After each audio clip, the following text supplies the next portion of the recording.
During the escape of the imprisoned kidnappers, there was a massive breakout of prisoners, as we all know. Because of that escape, during that massive breakout, two of the kidnappers of my daughter escaped. One was recaptured, but one is still free. As a result of that, I also requested security until this inmate was recaptured, which still hasn't happened to this day. Miriam Rodriguez Martinez is a mother who grieved deeply after her daughter was brutally killed by the Mexican cartels. Because of the intense pain and thirst for justice, Miriam transformed from a heartbroken mother into an activist ready to fight. This is the powerful story of a mother who tirelessly pursued the 10 cartel members responsible for the death of her beloved daughter. But before we begin, if you're new to our channel, make sure to subscribe so you'll always be updated with videos like this.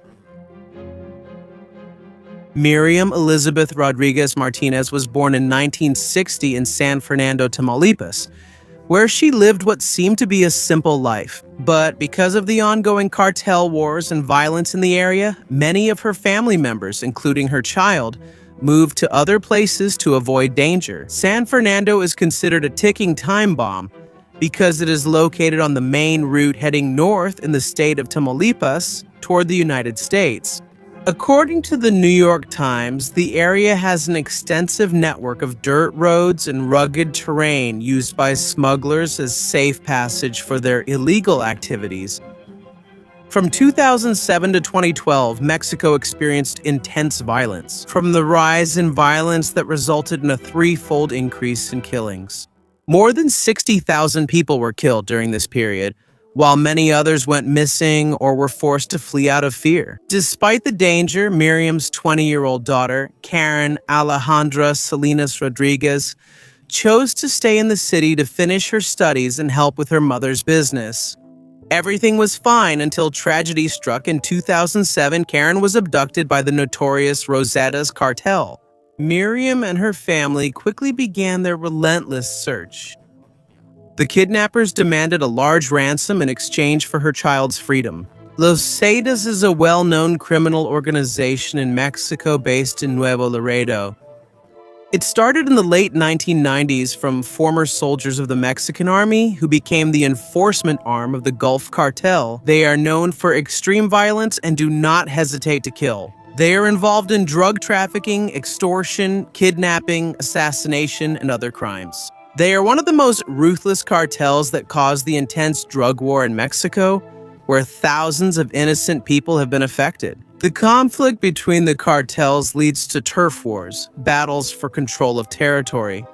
Because of this, crime increases, violence worsens, and many lives are destroyed.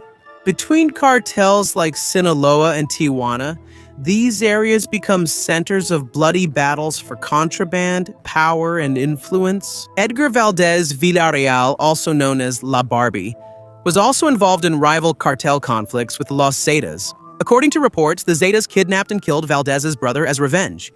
Because of this, Edgar Valdez Villarreal also carried out a kidnapping the 4 members of the Zetas and killed them in front of the camera. That video was later obtained by the Dallas Morning News. In that video, La Barbie's voice can reportedly be heard while interrogating the victims before they were killed. This kind of incident shows just how brutal the cartel wars are. They don't hesitate to kidnap or kill to get revenge or achieve what they want. For many years, turf wars and violence have continued in Mexico. This has had a huge impact on communities, causing fear and a lack of security. This also affects the authorities' ability to fight organized crime. Karen Rodriguez is just one of the many victims of this kind of violence. While the Rodriguez family was shrouded in tragedy, Miriam did not stop searching for her child. In 2012, Karen Rodriguez was driving in a remote area when she was suddenly blocked by 2 vehicles. Armed men got out, forcibly dragged her out of her car, and put her into their vehicle. The kidnappers took her to the Rodriguez family's house and tied her up. While they were about to carry out their plan for the ransom, a friend of the family arrived and saw what was happening. Because of this, the kidnappers were forced to abduct the friend as well. After the incident, the family started receiving threats and demands for ransom. The family had no choice but to borrow money from the bank to pay the ransom in exchange for Karen's safety. There are reports that in San Fernando, kidnapping cases have become so common that some banks even offer loans for ransom payments. Miriam's family immediately took this offer. They were ordered to drop the money at a certain location. After that, the family started receiving threats. Miriam did not give up. She even asked for a direct meeting with the kidnappers, and they agreed. They met at a restaurant where she faced a man who was asking for more money in exchange for information about her child. She got nothing. The man had a radio with him and seemed to always be talking to someone on it. Miriam called him Sama. He said that Karen wasn't there, but they could find her in exchange for a bigger payment. In desperation, Miriam paid $2,000, but it still didn't yield any results. When the kidnappers called again, they asked for an additional $500. Days passed, but Karen never came back. At that point, Miriam was already separated from her husband and was only with her eldest child, Azalea. Despite the pain, Miriam knew that Karen would never come back.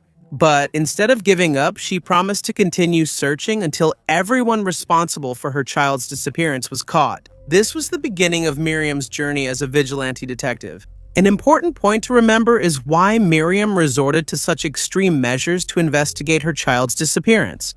Because the police refused to help the Rodriguez family, Miriam became more determined than ever to find the people who took her child. And where else would she start but with Sama, the only gang member she had spoken to? Remember, the family friend who was kidnapped along with Karen was later released because he had no value to the kidnappers. From him, Miriam got a physical description of the kidnappers, enough for her to confirm that Sama was involved in her child's disappearance. In modern times, almost everyone has a social media account, so it's not that hard to find someone, even if they're a well-known criminal. Miriam started searching the internet to find a photo of the man she had spoken to at the restaurant. She spent a lot of time looking at Karen's Facebook profile, hoping to find any clue about the kidnapping. While browsing, she saw a photo of a man who looked like Sama. He was standing next to a woman wearing an ice cream shop uniform. Upon further investigation, it was discovered that the uniform was from a shop in Ciudad Victoria, which was almost 2 hours away from her location. She immediately recognized the man. He was the same person she had spoken to at El Junior restaurant. Miriam tracked down the ice cream shop and began to observe it frequently.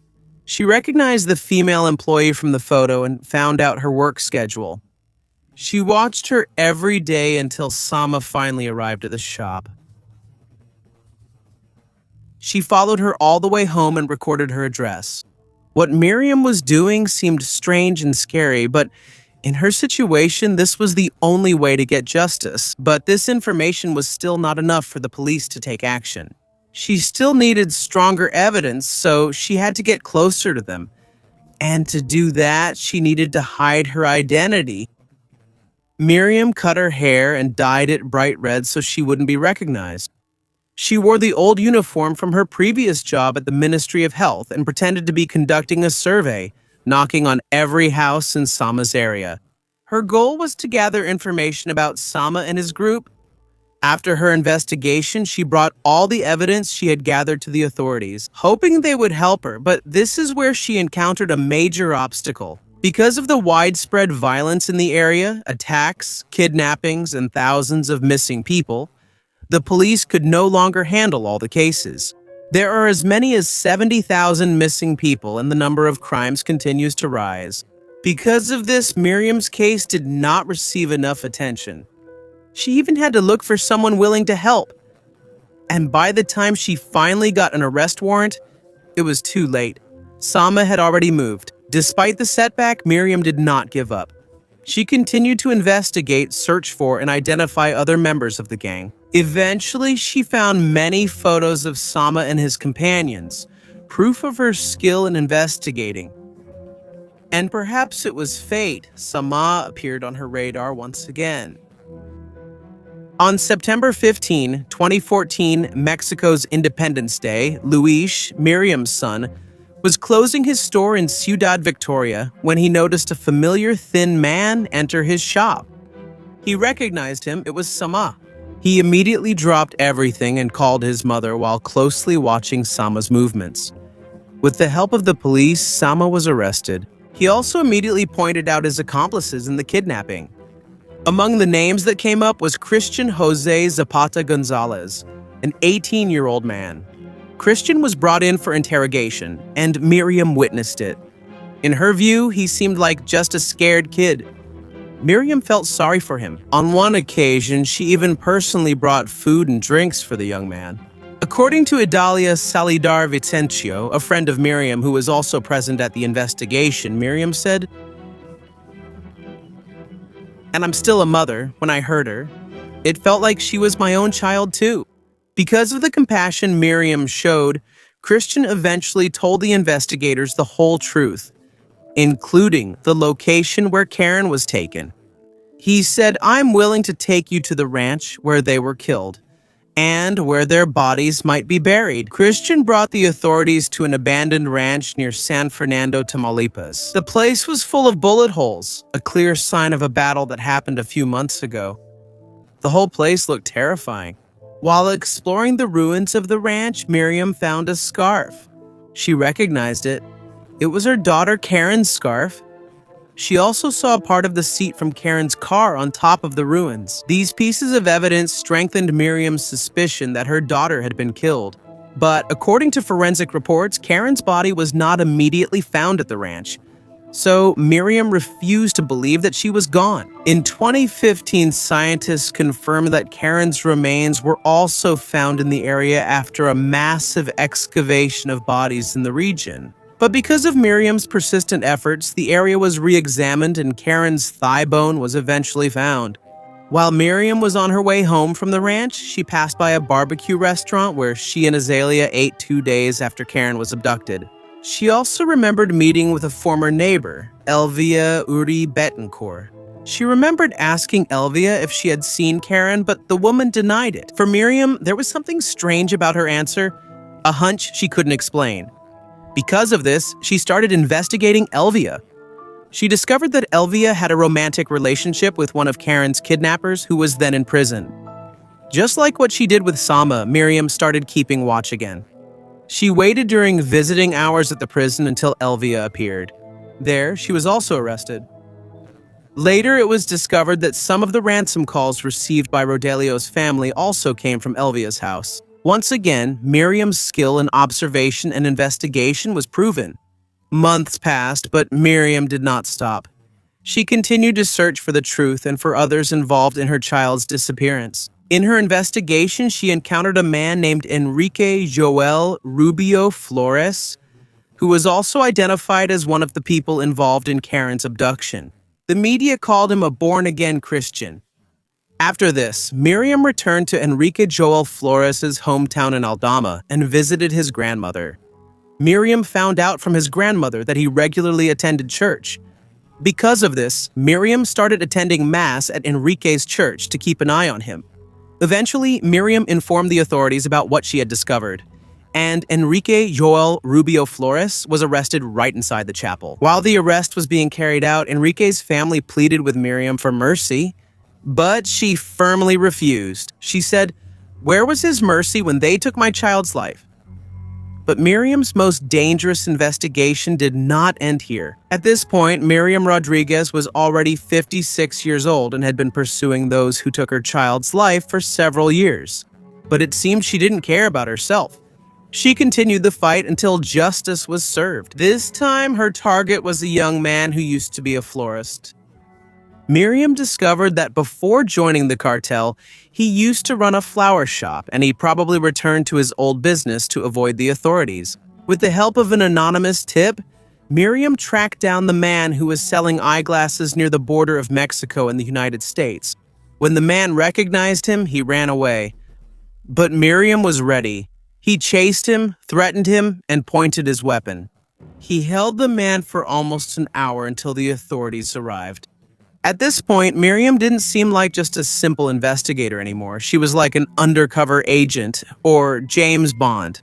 Honestly, she was the one who caught a criminal herself. For 3 years, Miriam Rodriguez dedicated her life to searching for almost every living member of the gang involved in the abduction and killing of her daughter. She found and had 10 of them arrested. She used various methods such as changing her appearance, cutting and dyeing her hair, using fake IDs, and pretending to be a health worker or election official. Through this, she was able to approach the families and connections of the criminals. Even though she was often turned away, she did not give up. He continued to gather information until the cases were built. Because of his determination, he became known throughout Mexico as a symbol of justice. But along with this, he also became a target. As an ordinary woman in her 50s fighting against a powerful cartel, she began to receive threats to her life. She asked for protection from the Mexican government. In one incident, several prisoners escaped from the prison where those involved in her child's case were being held. On April 17, Miriam chased a woman who worked as a nanny in Ciudad Victoria. She followed her for days before finally seeing and having her arrested. In the process, Miriam was injured while chasing the suspect, but she still managed to have her arrested. Another step closer to justice. But despite all her successes, on May 12, 2017 Mother's Day in Mexico, Miriam Rodriguez was found dead outside her home. Miriam was hit by 13 bullets from the same prisoners who had escaped from jail, the very people she had first helped imprison for the kidnapping and killing of her daughter. In her tireless pursuit of justice, Miriam Rodriguez became a symbol of courage and resistance against the criminal underworld, showing just how far a mother is willing to fight for her child. And she became an inspiration for others to do the same. According to the police report, on the day she was killed, Miriam was on her way home to a small house that Karen used to live in as well. When she arrived, she parked and got out of the car. Moments later, a white Nissan pickup truck pulled up beside her and she was attacked 13 times. Her husband found her lying on the road, one hand inside her bag as if reaching for something. Her weapon. Miriam died while being taken to the hospital. Her death caused great turmoil and concern throughout Mexico. The authorities immediately launched an investigation to find the perpetrators. A few moments later, the state governor, Francisco Javier Garcia Cabeza de Vaca, tweeted that the government would not allow Miriam's death to become just another statistic. It is clear that those behind her killing were afraid of her activism against the cartels. Although Miriam has passed away, her message remains. Her son Luis continues to seek justice for his mother, but he admits that he is afraid to follow in her footsteps. Many people have also become more cautious because of possible retaliation from the cartels, but there are still some who continue to fight for justice as a tribute to Miriam. The story of Miriam Rodriguez is a reminder of the dangers and sacrifices faced by those who stand up against powerful criminal organizations. In her hometown, she was considered a hero, and there is a bronze plaque dedicated to her memory. His fight for Karen did not end with Miriam's death. A month after he passed away, the authorities received an important tip that led to the arrest of another suspect in Veracruz. It was also revealed that one of those who took Karen tortured her severely before ending her life. Miriam founded a group called Por los Desaparecidos de San Fernando, an organization that helps in searching for missing loved ones. More than 600 people joined. But after Miriam's death, the number decreased because of fear that they might become the cartel's next target. Currently, the group is led by her son Luis. Since 2017, violence and crime have continued to rise in Mexico, and the influence of the cartels is expanding even further. Despite everything, Miriam Rodriguez is not considered a person of violence or revenge, but a mother who acted out of love, grief, and the search for justice. She fought for her child until her last breath. Her story is a reminder that justice comes with risks, but it can also leave a mark. An inspiration for others, may she rest in peace.